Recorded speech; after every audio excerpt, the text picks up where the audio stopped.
gala d'aujourd'hui, Jean-Claude Montredon, bonsoir. Bonjour Pierre. Bienvenue, Jean-Claude Montredon, musicien, batteur, a toujours voulu faire une différence entre le rythme et la seule façon de jouer de la musique. Il se dit donc rythmicien, changer, s'écouter, lâcher prise pour une meilleure inscription dans l'espace et le moment, j'allais dire dans l'espace-temps. Est-ce une bonne définition ? À mon sens, oui. Ça veut dire que bon, il y a la musique et dans la musique il y a le silence. Et je pratique la silence. La silencieuse question qui est la musique, pour moi le silence c'est primordial. Et donc ça englobe ce que tu viens de dire. Tu aimes improviser et sur un même morceau, changer de rythme et surtout écouter alors que tu es derrière ton instrument. Oui, avant on avait toujours tendance de ne pas écouter les autres. C'est-à-dire on est ensemble, mais on s'éparpille. Et dans la musique, si tu n'entends pas, si tu n'écoutes pas ceux qui jouent avec toi, tu peux partir dans n'importe quel sens. Et donc c'est important d'écouter. Né à Fort-de-France, fils unique, à 12 ans tu cherches à abandonner l'école pour faire de la musique. Elle est arrivée à toi de quelle façon ? J'ai commencé à écouter le Voice of America avec une poste à galène et j'entends du jazz. Ma mère m'avait offert ce poste à galène que j'avais monté moi-même et à partir de ça, elle m'envoyait prendre de l'eau sur le trottoir, je tournais ce seau et je jouais de la tabla sur ce seau. Et puis en fil en aiguille, je me retrouve, je ne sais même plus comment, dans des orchestres à jouer de la timbale. Tropical, les frères Bernard Père, après avec bon Francisco, Marius Cultier, Tam Tam, tout ça, et Tropicana. En parallèle à l'époque, tu écoutes donc les radios étrangères, tu partiras à l'étranger pour le Canada, l'Europe, l'Afrique, les États-Unis, Paris. Le premier c'est Montréal, juillet 67, à l'Expo universelle de Montréal. Et c'est Georges Brival qui a eu cette opportunité de nous emmener un petit noyau de musiciens, Marius, Pierre Jabert, Paul-Gilles Véco et bien d'autres, Lola Martin, pendant plus de 6 mois, dans un endroit qui s'appelait le Cabane à Rome. Et là, je jouais de la batterie. Et on m'avait bien dit, tu veux aller au Canada, mais tu sais, la conga, on n'en a pas besoin, donc il faut jouer de la batterie. Et puis voilà. Aujourd'hui, avec ta batterie, ton actualité est un album titré Diamant H2O. On te retrouve sur scène, ça se passe à Mont-de-Marsan.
aujourd'hui, Jean-Claude Montredon, un extrait de l'album Diamant H2O. Pourquoi si peu d'enregistrements durant toutes ces années? C'est une très bonne question, mais le fait que j'ai toujours été sideman, qui veut dire j'ai enregistré dans pas mal de groupes d'autres personnes, notamment Begin Reflection. Mais avant ça, j'ai joué dans le West Indies Jazz Band, le Caribe Workshop Group de Luther François, les deux. Et donc, à partir de ça, après 50 ans, mon épouse a eu l'idée, en passant cette idée à mon fils, pour lui dire ce serait bien que ton papa fasse un album. Et vu que j'avais des morceaux déjà là, que je jouais un peu partout, même dans Begin Reflection, donc sur cet album, il y a à peu près 16 morceaux, je crois. Et puis il y aura des vinyles également. Quelles sont tes relations avec les autres musiciens? Vos rencontres se font uniquement sur scène ou il y a une vie autour? Non, alors, c'est très une bonne question, Pierre. Ce qui se passe, c'est que dans la musique, il n'y a pas de sentiment. Dans la musique, tous les musicos que j'ai côtoyés, que je côtoie toujours, c'est des gens, on est en respect mutuel profond et ça se passe aussi par le silence, le regard. On n'a pas besoin de trop parler, quoi. Tous les musiciens qui sont sous ce CD, c'est des musiciens que je connais depuis pas mal d'années. Je ne dirais pas que je suis à part comparé à d'autres musiciens, mais je veux dire que bon, tout ce que je le fais en mon âme et conscience, musicalement. Et puis c'est ma liberté aussi de faire autre chose que d'autres personnes, soit qui n'osent pas ou pour l'instant, c'est pas leur tasse de thé. L'un des premiers musiciens à avoir voyagé avec toi s'appelle Marius Cultier, pianiste martiniquais. Qui était-il exactement dans ta vie? Marius? Oh, Marius, c'était mon mentor parce que c'est un gars qui m'a fait connaître personnellement Miles Davis dans une petite boîte qui s'appelait le Black Button. Marius a toujours été droit musicalement. Et moi, ça me plaisait d'être là et d'écouter, surtout écouter et de jouer. On va l'écouter, on va le regarder des archives. C'est Marius Cultier derrière son clavier. Ok.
Note d'hier et d'aujourd'hui, Jean-Claude Montredon, à l'instant Marius Cultier. Peut-être 2 mots sur la musique de Marius Cultier que l'on vient de voir, avec son épouse Gisèle d'ailleurs.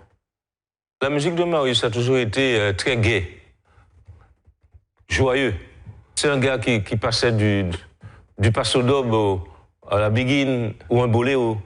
C'était notre Oscar Peterson de la Martinique. Il avait une main gauche extraordinaire. Et puis c'était un gars très généreux. Il a été incompris. Comme Mona a été incompris, comme pas mal de musiciens. Évoquons ta vie maintenant, et en musique. Jean-Claude Montredon, ton premier souvenir musical? Mon premier souvenir musical, c'est The Voice of America, où on entendait pas mal de musiciens. Et un jour, je suis arrivé à Montréal et dans le supermarché, Cantange, Stan Getz.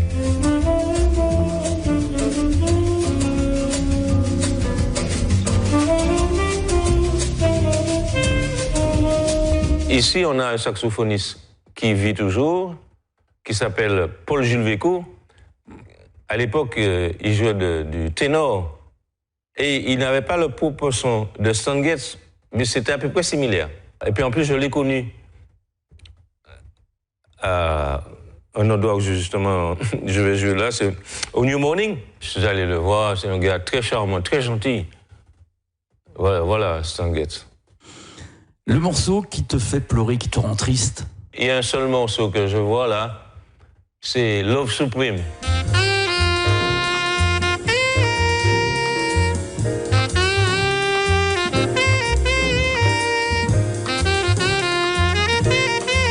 Oui, ça m'est arrivé, oui, pleurer, mais dans les conditions d'une brûlure au 3e degré.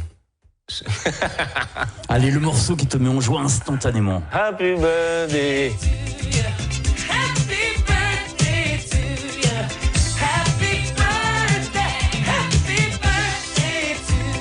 Les non-voyants, c'est des gens extraordinaires. Dans les non-voyants, tu as des accordeurs de piano. Il y a un saxophoniste que j'aimais et que j'aime toujours, c'est Roland Kirk. Assez volumineux et qui jouait 3 saxophones en même temps. Quand il soufflait, on entendait un orchestre.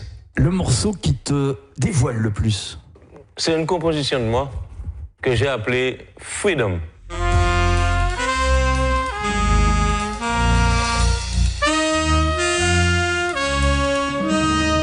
Freedom, la liberté, et moi j'aime ma liberté.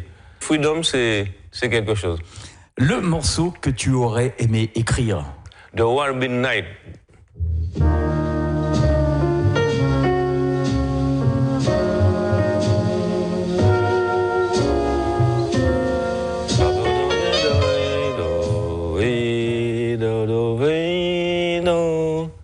Quand on entend ça, on a des frissons.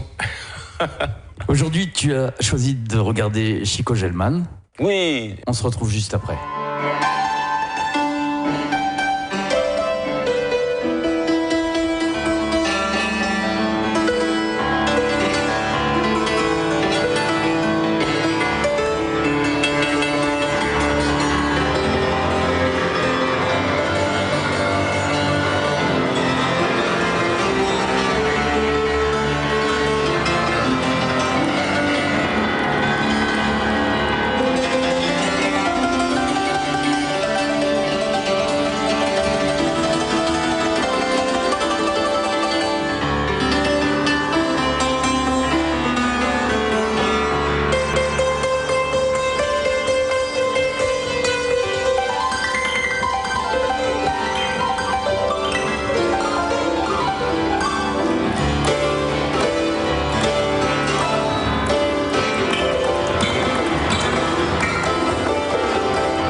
D'hier et d'aujourd'hui, Jean-Claude Montredon, on vient de voir Chico Gelman, pourquoi?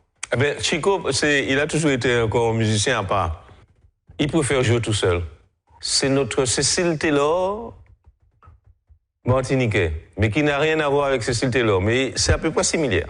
Un autre monde t'a intéressé avec de grands hommes, des politiques, des poètes, Aimé Césaire, André Aliquer, Frantz Fanon, Vincent Placoli, Xavier Orville, Édouard Glissant, ça fait partie également de ton vécu. Humainement, Édouard Glissant, c'était quelqu'un. Ce que tu as cité, comme c'est des gens que j'ai bien aimés, Aimé Césaire, Aliquer, je les ai connus. J'ai même joué au pit de Dillon. Camille Darcière était dans le pit et moi j'ai joué, j'étais quand même gonflé.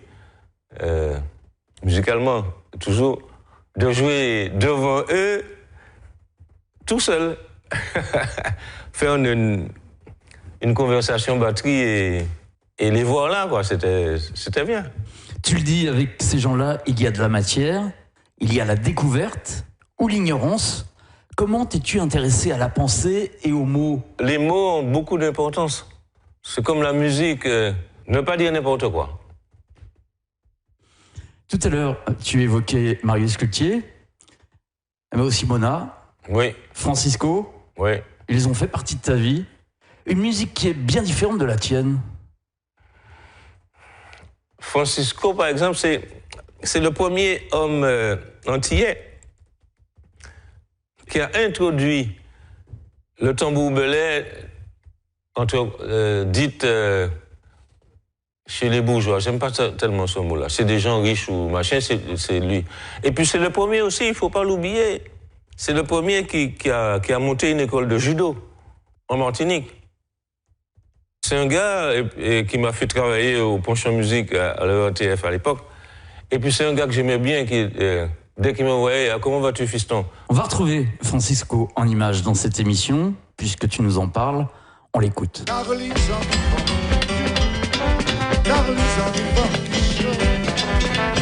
qui a fait tout l'encorie. J'ai mis parler du lit. Caroline sort du funky. Sur le web, il va la transat. Tous les souhaits de bout de poche chantent. Qu'à côté de la musique, qu'a veillé tout le temps. Moi, je ne viens pas d'une Colombie. Moi, pas reconnaître pays moyen. Moi, pas comme était bien moins à terre. Caroline, je t'ai fait moins. Moi, je ne viens pas d'une Colombie. Moi, pas reconnaître pays moyen. Moi, pas comme était bien moins à terre. Caroline, j'ai qu'à faire moins yeux tout. Caroline, ça nous va. Caroline, ça nous va. Caroline, qui a fait tout le monde courir. J'ai mis, parle du lit. Caroline, ça nous va. Sur le way, il va la transat. Tous les souhaits de vous doit chanter. Qu'à côté de la musique, j'avais tout le temps. J'entends ce soir, j'entends le cri des alizés en naufrage d'avenir. Et leurs paroles douces et parfumées prennent en moi les routes intérieures de la plus sensible nostalgie. Adieu la vague, adieu soleil,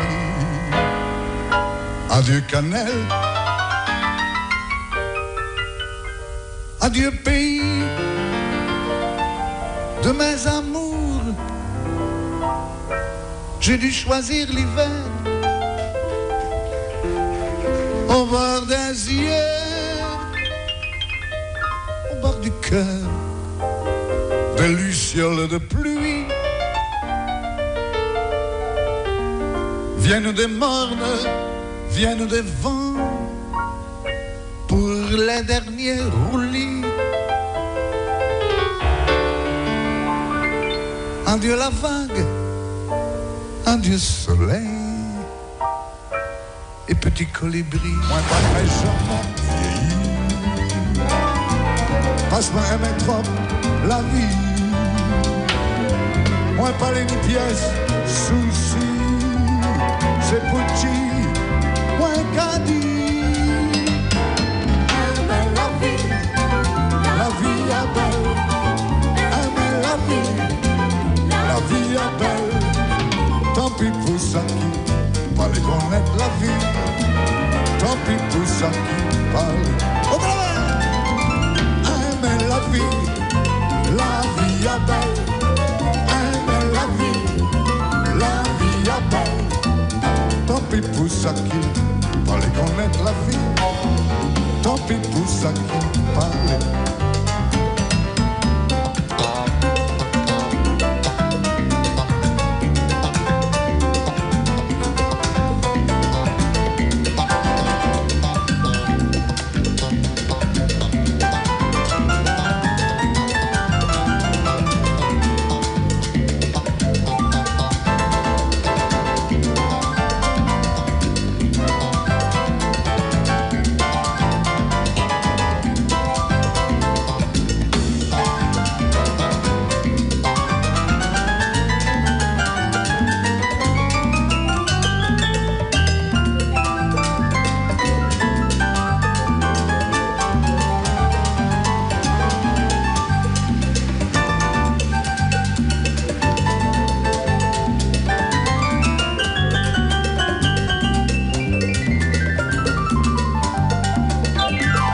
Note d'hier et d'aujourd'hui, Jean-Claude Montredon, on a évoqué le passé avec Francisco, vous avez joué ensemble. Quelle est l'époque que tu as préférée? Tu commences en 64? Eh bien, tous les moments. Tous les moments, pourquoi? Parce que tous les jours, que Dieu merci, on se réveille et il y a des hauts et des bas, et puis il y a la musique. Tu évoquais Francisco et les arts martiaux. En parallèle de la musique, tu pratiques les arts martiaux. J'ai fait un peu de judo, de karaté. Mais j'ai arrêté tout ça parce que du fait que je voulais avoir mes mains bien, quand j'ai commencé à jouer de la batterie, j'ai voulu, dans ma tête, je me suis dit, moi je ne veux pas jouer comme les autres. Je vais avoir mon son, ma technique et savoir improviser. Et donc, au lieu de jouer comme ça, moi je joue comme ça, avec le poignet. Et au lieu de faire ça, moi je fais ça. Avec les baguettes, je le mets là, je travaille toujours comme ça. Au lieu de jouer avec le poignet sur la main droite, je fais ça. Avec la force aussi. Et se tenir droit. Se tenir droit. Et être à la hauteur de la batterie. Moi, je ne veux pas jouer comme ça. Je veux jouer sans jeu de mots. Je veux dominer l'instrument. La spiritualité aussi est importante pour toi? Ah oui, bien sûr. Ça m'est arrivé de douter. Tout en croyant en Dieu, ça m'est arrivé de douter. Et un jour, j'allais dans une cérémonie spirituelle et j'arrive pas à trouver l'endroit. Je cherche, je ne trouve pas. Alors j'ai parlé à Dieu, je lui ai dit, bon, Dieu, si tu ne veux pas que j'aille là, tu me le dis, moi je rentre chez moi. Hein. Et de la minute qui suivait, il y a une voiture qui passe qui me dit, excusez-moi, monsieur, vous connaissez? Je dis, mais justement, je cherche. Et on est passé. J'ai eu la réponse tout de suite. Merci infiniment d'être venu, Jean-Claude Montredon. À bientôt. À bientôt. Et puis, portez-vous bien.